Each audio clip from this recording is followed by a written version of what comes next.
اپراسیون آزاد کردن بحشیقا و چند گندان بریا چند روزان دست پیکر کل محور نواران هزم پیشمرگی پیشروی کرد با روش آوا و باشور باشی که هر وصال محور خازر حتی بحشیقا هات یا دور پیچ کردن و نوکب آوایی که بردوام جلای فروکن هف پیمانان و چک گرانه هزم پیشمرگی بحشیقات هتا بردمان کردن. لو سرير راهاتي الليلة لولا اش راهاتي لا ترسكو همو دور بيتس كرايستا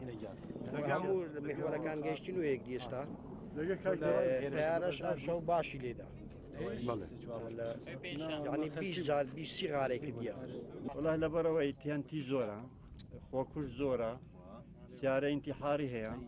دبي بهمني ولا سرخو كدورة مانجر او زاورده ورده بس سيارة يدرب بسنة كنترول يبكنا ولا نابي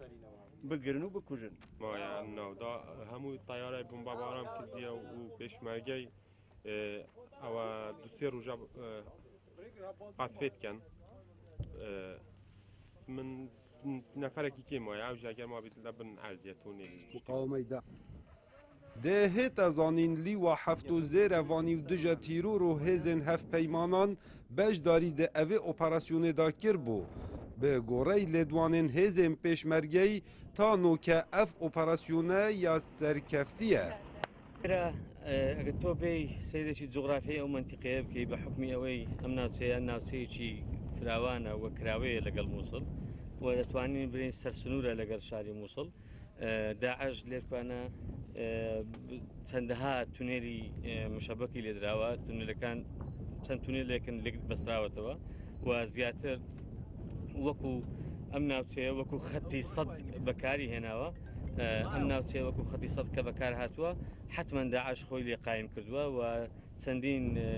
زۆری سیارەی مفەخەخە و میڕێژکردنی بینایە و جادەکان ئەمانە بۆتە لەمپەڕێک لە بەردەم هێزی پێشمەرگەوە بەرەو پێشوچوون